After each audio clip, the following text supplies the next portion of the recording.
Okay, this video is going to be chapter 33 from the book Medical Reformation, and we're going to go through some topics like sympathetic autonomic nervous system as well as parasympathetic autonomic nervous system, and that has to do with stress, and it also ends up tying into excitotoxicity and causes of brain damage. So SANS is sympathetic autonomic nervous system, which means fight or flight, the accelerator of the autonomic nervous system. So you're basically either in SANS or PANS, and you'd like to spend more of your life in just more towards PANS, more relaxed, and how these things relate to metabolism. Okay, so what are the two main phases of the body?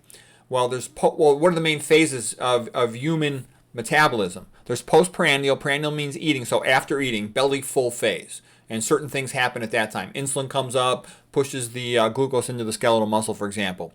And then there's the fasting phase or starvation phase. So, after 6 to 8 hours, then you kind of start relying more on liver production of glucose by, for example, breaking down glycogen and also running gluconeogenesis, the production of glucose from other things. Okay, what is the autonomic nervous system? The autonomic nervous system sort of like an accelerator and a brake. The accelerator is sympathetic. Sympathetic autonomic nervous system is fight or flight. Fight, flight, or freeze. All right, for stressful situations. Autonomic is called rest and digest, or feed and breed.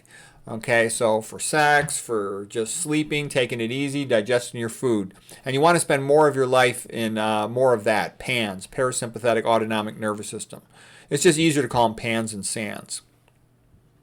And you can remember P for PANS is also P for postprandial.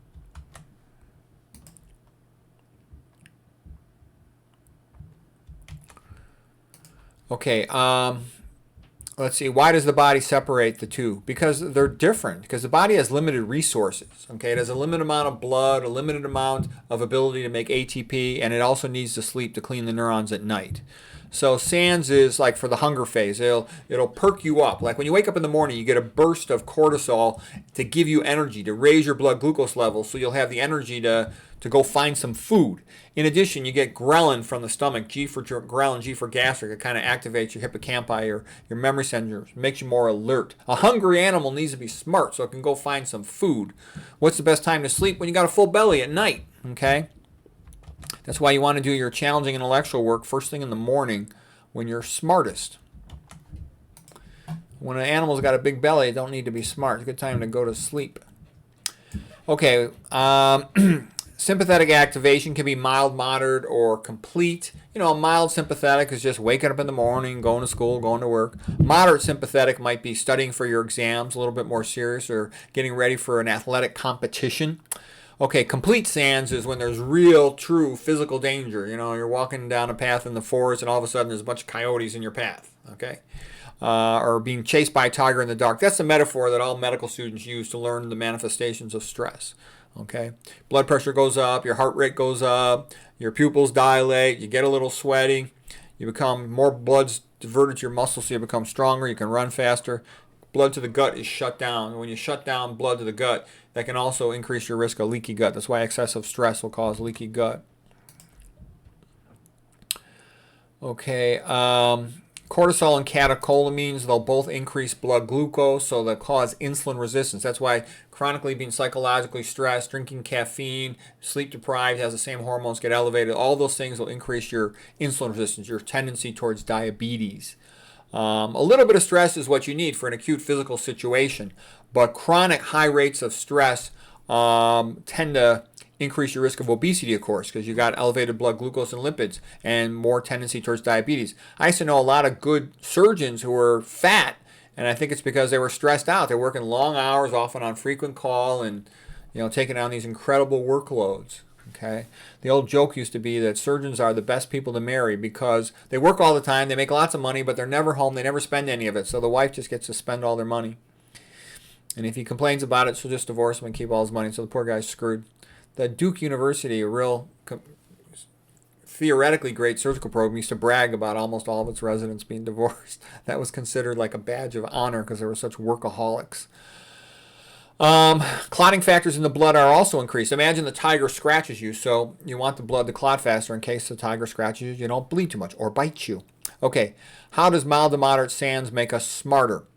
Well, it makes us more alert. So a little bit of sands is good to perk you up in the morning when you wake up. But you don't want too much sands because then you switch into the mammal brain. Remember the three-part brain? Brainstem at the bottom, mammal brain, then on top is cerebral cortex. You want to be in your cerebral cortex mode to do your most sophisticated work. So just enough sands to perk you up, but not enough to make you distracted or anxious. Cortisol increases the release of glutamate neurotransmitter in the hippocampus of the brain. That's about 90% of brain neurotransmitters are glutamate. It's excitatory neurotransmitter. Okay, GABA is about 5%. That shuts things off, and all the other ones you've heard of are all the rare ones, about 1%. Serotonin, dopamine, acetylcholine, norepinephrine, etc. Complete SANS makes us stupid because it makes us like an animal trapped in a corner. It just fights, okay? It doesn't think a lot. Complete SANS is just pure instinct, and it's fast. Again, a mammal reacts fast without a lot of thought. The Yerkes-Dodson curve of intellectual performance increases with mild to moderate stress. So you want enough stress to have you ready to go, hyped up, good blood flow to your muscles, but not so much that you're anxious, okay? Okay, why should we care about our stress level? Well, you want to get it right so you can perform optimally. Again, enough to get you energized, but not so much that it gets you anxious. What does PANS do? So PANS is for postprandial. Postprandial means after eating, belly full. So its main thing is to get you to digest your food. It's when things are good. You can take it easy.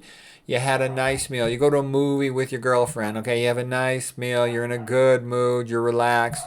It's a good time for making the two-back beast. Okay, PANS is all for that. On the other hand, you know, if you're holding hands walking down a path in the forest and all of a sudden a bunch of coyotes come towards you, it's not a good time for anything other than to try to survive the next 20 minutes, okay? So that's SANS, sympathetic autonomic. Okay, it facilitates digestion and all your digestive enzymes and all that stuff. So PANS is rest and digest, feed and breed.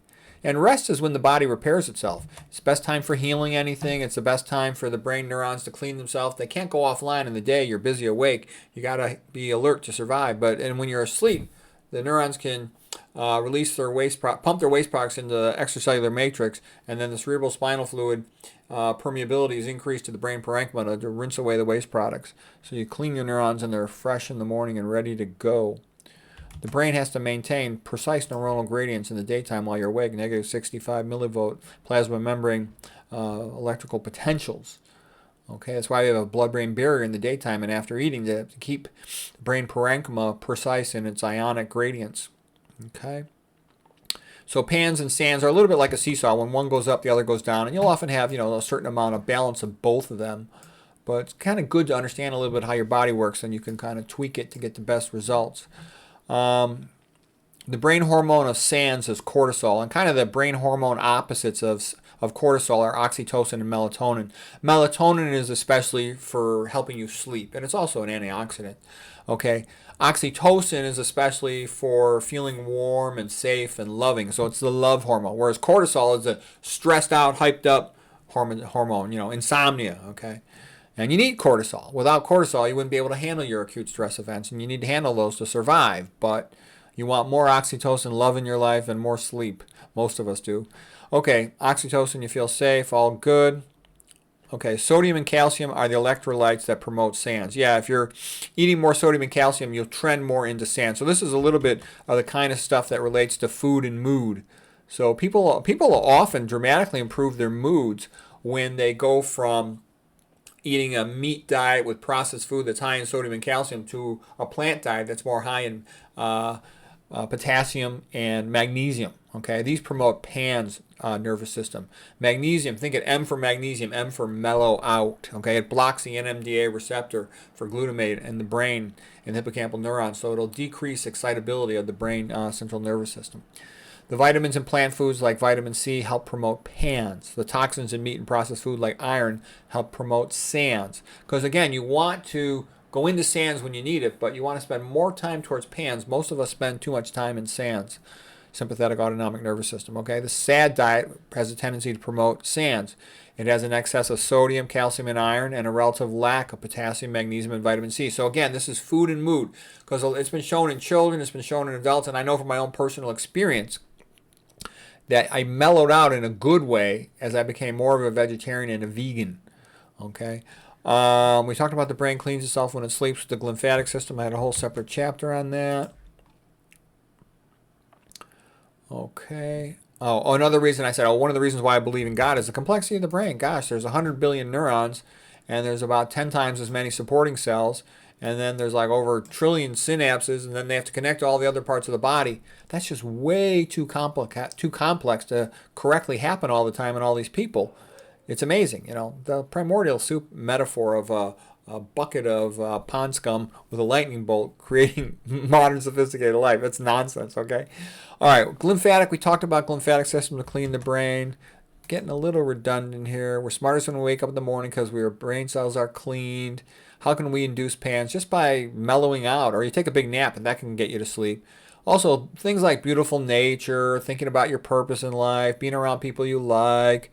Love of nature is called biophilia. All those things make you feel good. That's why really rich people, they always buy a house in nature, like on a hill next to a lake. Okay, so they got water, so they have a beautiful view. Humans just like that. The painting that will put you very quickly in that mood is Among the Sierra Nevada Mountains by Albert Bierstadt. It's like the most beautiful landscape painting ever made. Among the Sierra Nevada Mountains by Albert Bierstadt. Okay, let's see what's next here. Having a pet dog makes you happy. Being around friends, all these things relax you. Listening to Christian music, it's beautiful and it's soothing. A nice shower relaxes you.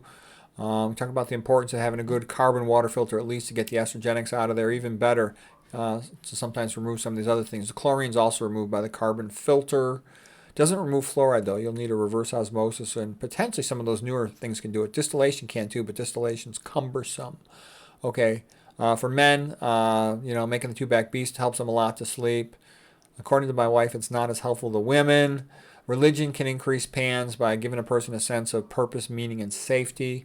The way we induce SANS, let's see. My coach used to always say to me, "Stay hungry and you're smartest." But that's a complex subject. We'll get into that later. In the early waking hours of the morning, I'm not hungry because my blood glucose is maintained by cortisol. Oh, the reason I don't eat when I'm doing academics for the day project until I'm all done is because as soon as you eat, your IQ drops like 20, 30 points. You feel sleepy and dopey. You can't read so well anymore because you're overdoing the PANS, the parasympathetic. Okay, anytime you move, that's SANS. That's another reason why if you wake up at night to void, don't move around too much. Don't get carried away with your movement. Do what you got to do and get back to bed, because the more you move around, the more you're activating SANS, and the harder it will be to go back to sleep. I've also noticed lots of times when I'm reading a book, if I just and I start spacing out, I can't remember what I got to the end of the paragraph, and I walk, I can then often read the book again. I do that lots of times when I feel like I got to finish a book for the weekend or something. Somebody asked me to read something, for example. We talked about dietary sodium chloride will increase SANS. That's another reason to avoid salt. I would never do it on purpose, ingest that. I'll talk about a caffeine substitute, and I'll make a separate video of that. I got a good idea for that. I don't take any supplements currently except vitamin B12 in the form of methylcobalamin. Caffeine, of course, increases SANS. How do we increase cognitive performance? Actually, you know what? I'll just call that video for now, and we'll start with this next time. It's getting kind of late. I got to eat my dinner, and I don't want to bore you with too long of a video. Hope that was helpful so far.